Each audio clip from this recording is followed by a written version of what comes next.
जय श्री बालाजी।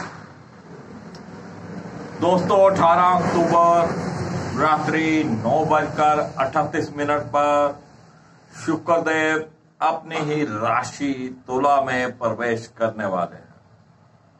शुक्र जो कि पहले से ही अस्त चल रहे हैं और शुक्र के ऊपर दृष्टि रहने वाली है राहु और शनि की। शुक्र जब भी अस्त होते हैं तो शुभ कार्य बंद हो जाते हैं, विवाह शादियों के मुहूर्त नहीं हुआ करते और सुख सुविधा की जो वस्तुएं होती हैं उनको भी हम नहीं खरीदा करते। आपको कोई व्हीकल लेना हो, आपको कोई कार लेनी हो, किसी भी प्रकार की कोई बाइक लेनी हो, घर का लग्जरी का कोई सामान लेना हो, एसी लेना हो, फ्रिज लेना हो, टीवी लेना हो, एलसीडी लेना हो, तो ऐसी वस्तुओं पर विराम लग जाता है, नहीं लेनी चाहिए क्योंकि शुक्र अस्त चल रहा है। जहां पर शुक्र अस्त तो है ही, साथ में शुक्र पर दो पापी ग्रहों की दृष्टि भी है और सूर्य देव जैसे क्रूर ग्रह भी सूर्य शुक्र के साथ रहेंगे। आज के इस वीडियो में हम बात करने वाले हैं कर्क लग्ना, सिंह लग्ना और कन्या लग्ना की। इन लग्नों के लिए शुक्र का गोचर क्या फल देने वाला है, चर्चा करेंगे आज के इस वीडियो में।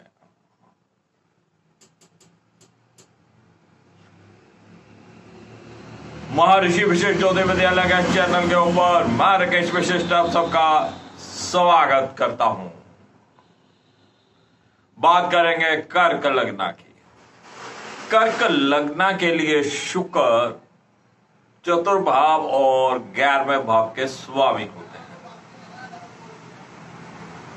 और कर्क लग्न के चतुर्भाव में अपनी ही राशि में गोचर करेंगे।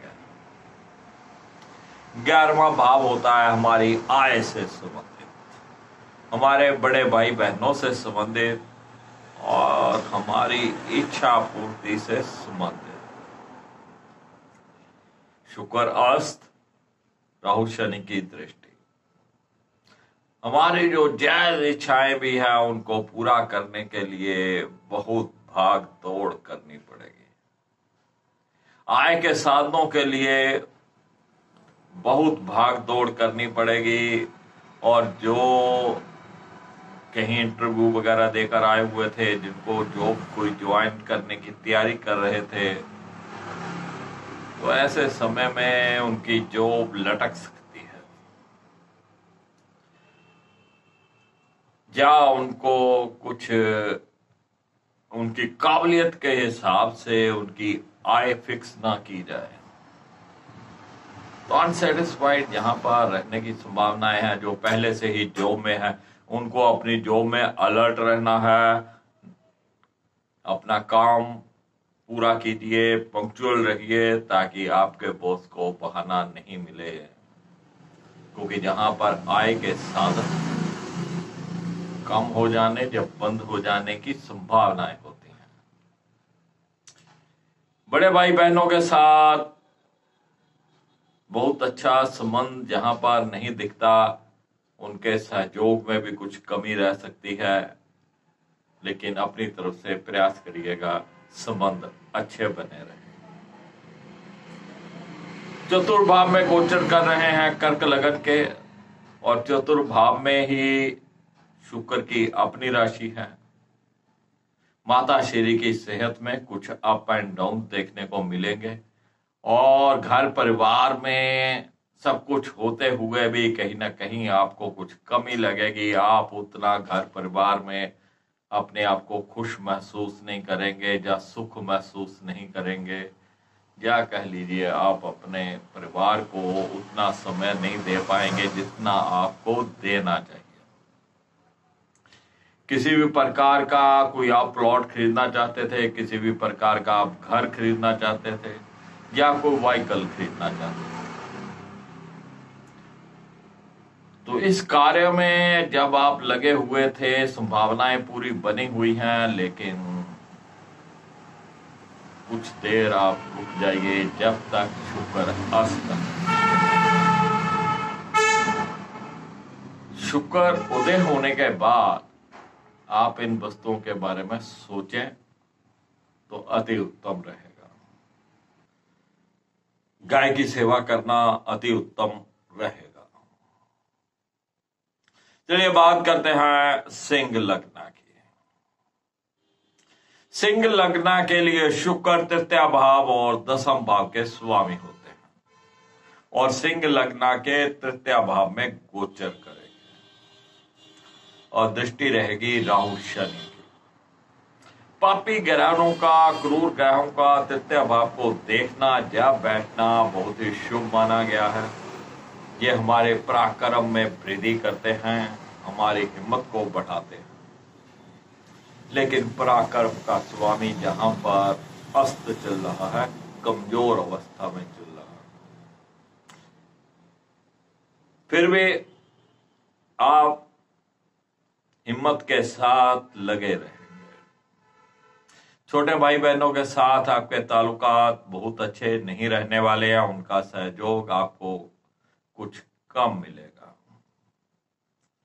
जो लेखन कार्य में हैं उनको भी थोड़ा परिश्रम करना पड़ेगा, जिससे कि वो अपनी कला को, अपने लेखन कला को थोड़ा मजबूत कर सके। या जो भी आप अपनी कहानियां लिख रहे हैं, या नॉवल लिख रहे हैं, या किसी भी प्रकार की कोई पुस्तक लिख रहे हैं, तो उसमें आप उतनी स्पीड नहीं पकड़ पाएंगे जितनी आपको पकड़नी चाहिए। दसम भाव का स्वामी शुक्र तृतीय भाव में। व्यापार के क्षेत्र के लिए आपको बहुत भाग दौड़ करनी पड़ेगी। आप बहुत हिम्मत जुटाकर उसमें लगे रहेंगे, लेकिन शुक्र के अस्त होने के कारण व्यापार में ज्यादा बढ़ोतरी के चांसेस नहीं हैं। जैसा चले वैसा चलाते जाइए। और जो जॉब में हैं उनको भी अपनी जॉब में अलर्ट रहना चाहिए। हिम्मत का ग्रह आपका मजबूत है, हिम्मत आप में काफी है। आप पंक्चुअल रहिए और अपने कार्य को पूर्ण करिए। अगर किसी भी प्रकार का कोई आपका प्रमोशन होने वाला था, ड्यू था, तो जब तक शुक्र अस्त है तब तक ये आपका कार्य डिले हो जाएगा। और जो नई जॉब की तलाश कर रहे थे, जिन्होंने कोई इंटरव्यू दे रखा था, कोई कहीं पे उनकी बात चल रही थी, वो बात भी उनकी डिले हो सकती है। और डिले होने के साथ साथ अगर उनको जॉब मिल भी गई तो वो सेटिस्फाइड नहीं होंगे अपनी जॉब से। तो शुक्र अस्त चल रहे हैं, गाय की सेवा करिए, अति उत्तम रहेगा। चलिए बात करते हैं कन्या लग्न की। कन्या लग्न के लिए शुक्र देव द्वितीय भाव और नवम भाव के स्वामी होते हैं। बहुत ही शुभ भाव। द्वितीय भाव जो कि धन को रिप्रेजेंट करता है और नवम भाव जो कि भाग्य को रिप्रेजेंट करता है। शुक्र द्वितीय भाव में गोचर करेंगे। शुक्र यद्यपि अस्त चल रहे हैं तो भाग्य यहां पर आपका उतना प्रबल होकर आपका साथ नहीं देगा जितना उसको देना चाहिए। तो भाग्य कहीं ना कहीं कमजोर रहेगा। पिताश्री की सेहत भी थोड़ी अप एंड डाउन रहेंगे। धर्म के प्रति भी आपका रुझान थोड़ा कम रहेगा। धार्मिक गतिविधियों में अब थोड़ा कम उलझेंगे।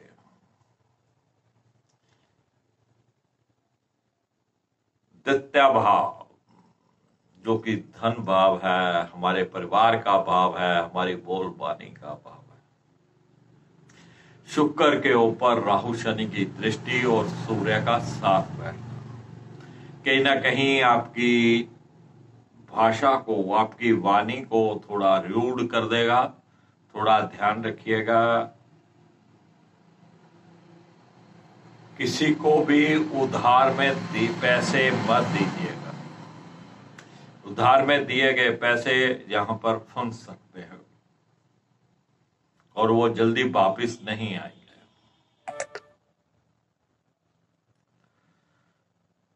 परिवार के लिए भी आपको उतना समय आप परिवार को नहीं दे पाएंगे जितना कि आपको देना चाहिए। अगर आपने किसी भी प्रकार की कोई किट्टी डाल रखी है, कोई किसी प्रकार की कमेटी डाल रखी है, तो मैं चाहता हूं कि आप उसे समय से उठा लें, पहले ही उठा लें तो बेहतर होगा। नहीं तो कुछ भी नुकसान रुपए पैसे का यहां पर हो सकता है।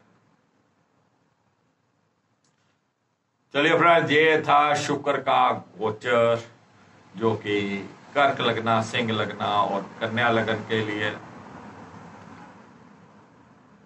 ये जो संकेत हम देते हैं गोचर के ग्रहों के, इसके ऊपर आपको ध्यान देना चाहिए। बाकी अपनी दशा अंतरदशा देखिए, अपनी कुंडली का ग्रह देखिए। वीडियो पसंद आए लाइक करिएगा, शेयर करिएगा, दोस्तों मित्रों को इस चैनल के साथ जोड़िएगा। फिर मिलेंगे एक नई जानकारी के साथ, तब तक राकेश विशिष्ट को इजाजत दीजिए। जय श्री बालाजी।